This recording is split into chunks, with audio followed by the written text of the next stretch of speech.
एक बार गौतम बुद्ध अपने शिष्यों के साथ एक गांव की तरफ जा रहे थे। तभी उन्होंने देखा कि एक युवक बेहद गुस्से में पहाड़ी की तरफ जा रहा है। बुद्ध उसे देखते ही समझ गए कि या तो ये किसी की हत्या करने जा रहा है या फिर खुद आत्महत्या करने। वो युवक जैसे ही पहाड़ी से कूदने जा रहा था, गौतम बुद्ध ने तुरंत उसका हाथ पकड़कर उसे खींच लिया। ये देखकर उस युवक ने कहा, आप मेरा हाथ छोड़ दें, ये मेरा जीवन है, मैं इसके साथ जो चाहे करूं, आप मुझे नहीं रोक सकते। बुद्ध ने कहा, ठीक है, तुम दोबारा कूद जाना, लेकिन पहले 10 मिनट रुक जाओ। 10-12 बार लंबी सांसें लो और अपनी हथेलियों को खोल दो। उसके बाद ही मैं तुम्हें दोबारा आत्महत्या करने दूंगा, उससे पहले नहीं। युवक बोला, आप मुझे बेकार ही इतना परेशान कर रहे हैं, मैं पहले से इतना परेशान हूँ। लेकिन अगर आप कहते हैं तो ठीक है, मैं 10-12 बार लंबी सांसें ले लेता हूँ, अपनी हथेलियां भी खोल देता हूँ, उसके बाद आप मुझे आत्महत्या करने से नहीं रोक सकेंगे। उस युवक ने अपनी आंखें बंद की, 10-12 बार लंबी सांसें ली और अपनी हथेलियों को खोल दिया और फिर धीरे धीरे अपनी आंखें खोली। फिर बुद्ध ने कहा कि ठीक है, अब तुम जा सकते हो। वो युवक पहाड़ी की तरफ गया, लेकिन उसने जैसे ही कदम आगे बढ़ाया और पहाड़ी के नीचे देखा तो वो देखते ही पीछे हट गया और वापस जाकर बुद्ध से बोला, आप कौन हैं? आपसे तेजस्वी आदमी मैंने आज तक नहीं देखा। अभी मेरे साथ क्या हुआ है, क्या आप मुझे समझा सकते हैं? कुछ वक्त पहले मैं इस पहाड़ी से कूद गया होता, लेकिन अब एक भय उत्पन्न हो गया है। बुद्ध मुस्कुराए और बोले, जब तुम पहाड़ी से कूदने वाले थे तब तुम्हारे अंदर क्रोध था। क्रोध सोचने समझने की शक्ति को नष्ट कर देता है। हमारी बुद्धि उस वक्त काम करना बंद कर देती है। उस समय तुम वो करते हो जो तुम्हारा मन कहता है। उस समय तुम क्रोधित थे, तुम्हारा मन एक जगह पर नहीं था। उस समय तुम खुद को खत्म कर देना चाहते थे।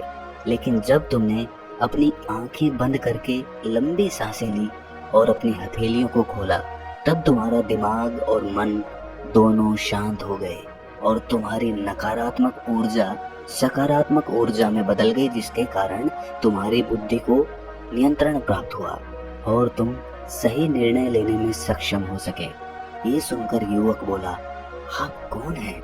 बुद्ध ने कहा, ये जगत के लोग मुझे बुद्ध कहते हैं। वो युवक बुद्ध के चरणों में गिर गया और बोला कि हे बुद्ध, आप मुझे अपनी शरण में शामिल कर लें। मैं अपने पिता को सबक सिखाना चाहता था, इसीलिए आत्महत्या करने जा रहा था। बुद्ध ने कहा कि आत्महत्या करके कोई इस शरीर के साथ कुछ भी नहीं कर सकता। जब तक हमारे पास ये शरीर है, हम कुछ भी कर सकते हैं, लेकिन यदि ये शरीर नहीं होगा तो हम कुछ भी नहीं कर सकेंगे। वो युवक कहता है कि आप सही कहते हैं बुद्ध, लेकिन आप नहीं जानते, मेरे पिता ने मुझे बहुत अपमानित किया है। वो मुझे हर बात पर टोकते रहते हैं। बचपन में वो मुझसे बहुत प्रेम करते थे। उसके बाद उन्होंने मुझे शिक्षा प्राप्त करने के लिए गुरुकुल भेज दिया। मैं हमेशा सोचता था कि मैं गहन अध्ययन करके उनका नाम रोशन करूंगा और ये देख वे बेहद खुश भी होते थे। जब मैं शिक्षा पूरी कर वापस आया तब मुझे लगा कि मैंने सारे शास्त्र, वेद, उपनिषद कंठस्थ कर लिए हैं और मुझसे बड़ा ज्ञानी कोई नहीं है।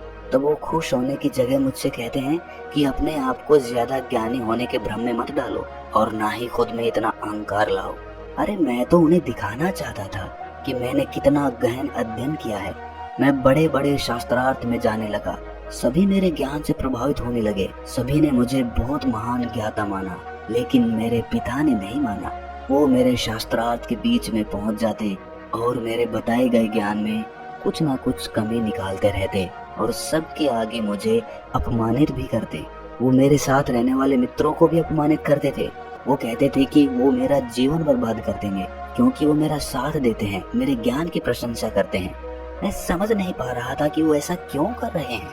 तब मेरे मित्रों ने मुझसे कहा, क्योंकि वो मेरे जितना ज्ञान अर्जित नहीं कर पाए, इसीलिए वो मुझसे ईर्ष्या करने लगे हैं। एक दिन मेरी उपाधियों के कारण मेरे मित्रों ने मुझे मदिरापान करा दिया। ये बात मेरे पिता को पता चल गई। वो मुझे ढूंढते ढूंढते वहां पर पहुंच गए और सबके सामने मुझे थप्पड़ मार दिया। मुझे बहुत अपमान महसूस हुआ। तब मैंने तय कर लिया था कि मुझे मेरे पिता को सबक सिखाना है और मैं यहाँ आत्महत्या करने आ गया, क्योंकि एक पिता के लिए इससे बड़ा सबक क्या होगा जब वो अपने बेटे की अर्थी को उठाएंगे। तब उन्हें एहसास होगा कि उन्होंने क्या गलती की है। बुद्ध मुस्कुराए और बोले कि मुझे तुम एक बात बताओ, जो ज्ञान तुम्हें आत्महत्या करने के लिए प्रेरित करे, तो वो ज्ञान किस काम का? वो ज्ञान कहाँ से अच्छा हुआ जो तुम्हें एक गलत काम करने से नहीं रोक सकता? उस युवक ने कहा कि आप सही कहते हैं बुद्ध, अब मैं खुद अज्ञानी सा महसूस कर रहा हूँ। आप मुझे अपने शरण में ले लें, आपसे ज्ञान प्राप्त करना चाहता हूँ बुद्ध। बुद्ध ने कहा, तुम मेरे साथ 4 दिनों तक रहना और उसके बाद अपने पिता के पास जाना। अपने पिता के घर तुम मध्यरात्रि के बाद ही जाना और बिना किसी हलचल के चुपचाप भीतर चले जाना, तब तुम्हें जीवन का सबसे पहला ज्ञान मिलेगा।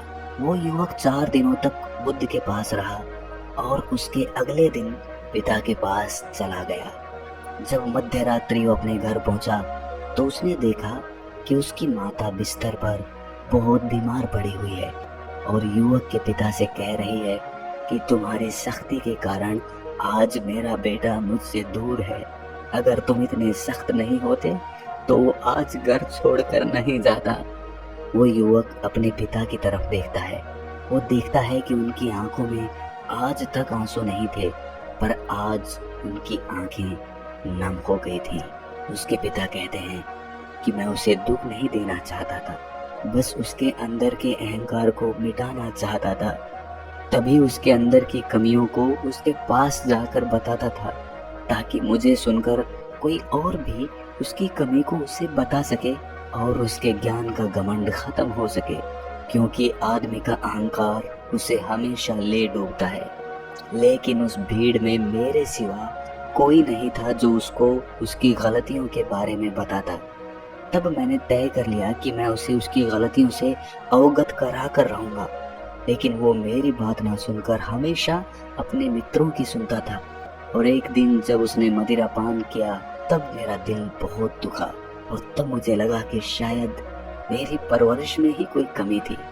मैं ही अच्छा पिता नहीं बन सका जो मेरे बेटे ने ऐसा काम किया। लेकिन तुम चिंता मत करो, मैं उसे कहीं से भी ढूंढ ले आऊंगा। जितना प्रेम तुम उससे करती हो उससे ज्यादा मैं उससे करता हूँ। युवक की माता कहती है कि मैंने उसे हर जगह ढूंढ लिया, लेकिन वो कहीं भी नहीं मिला। मेरा मन कहता है कि यहाँ से कुछ दूर एक गांव में गौतम बुद्ध रुके हुए हैं, वो जरूर वहीं पर होगा, तुम उसे वहां जाकर देखो। ये सारी बातें युवक वहीं पर खड़ा होकर सुन रहा था। उसकी आंखों से आंसू बह रहे थे और वो चुपचाप वहां से चला गया और गौतम बुद्ध के पास पहुंचा और बोला कि हे बुद्ध, अगर आपने उस दिन मुझे आत्महत्या करने से नहीं रोका होता तो मुझसे कितना बड़ा पाप हो जाता। बुद्ध ने युवक से कहा कि इस जीवन की सबसे बड़ी गलती आत्महत्या करना है। ये जीवन तुमने खुद नहीं लिया है, उसे तुम्हें दिया गया है, तो तुम्हें कोई हक नहीं है कि तुम उसे नष्ट कर दो। कल सुबह तुम्हारे पिता यहाँ पर वापस आएंगे, कल सुबह तुम उनके साथ जाकर उनके ऋण को उतारना। युवक ने कहा, हे बुद्ध, मुझे मेरा सारा ज्ञान व्यर्थ ही लगता है। आप सत्यता को उजागर करते हैं। मैं आपके साथ रहकर आपसे ज्ञान प्राप्त करना चाहता हूँ, मुझे अपने संग में शामिल कर लें। बुद्ध ने कहा, कल सुबह जब तुम्हारे पिता आएंगे तब तुम उनसे बात करके उनसे आज्ञा लेना, और तब तुम्हें लगे कि तुम्हें ज्ञान प्राप्ति की जरूरत है तो संघ के दरवाजे सभी के लिए खुले हुए हैं। तो दोस्तों, अगर ये कहानी आपको थोड़ी सी भी ज्ञानवर्धक लगी तो इसे अपने सगे संबंधियों और दोस्तों के साथ शेयर जरूर करें। और हाँ, ऐसी ही कहानियाँ सुनने के लिए हमारे चैनल को सब्सक्राइब करना ना भूलें। तो मिलते हैं अगली ऐसी ही किसी ज्ञानवर्धक कहानी में। तब तक के लिए अपना ख्याल रखें।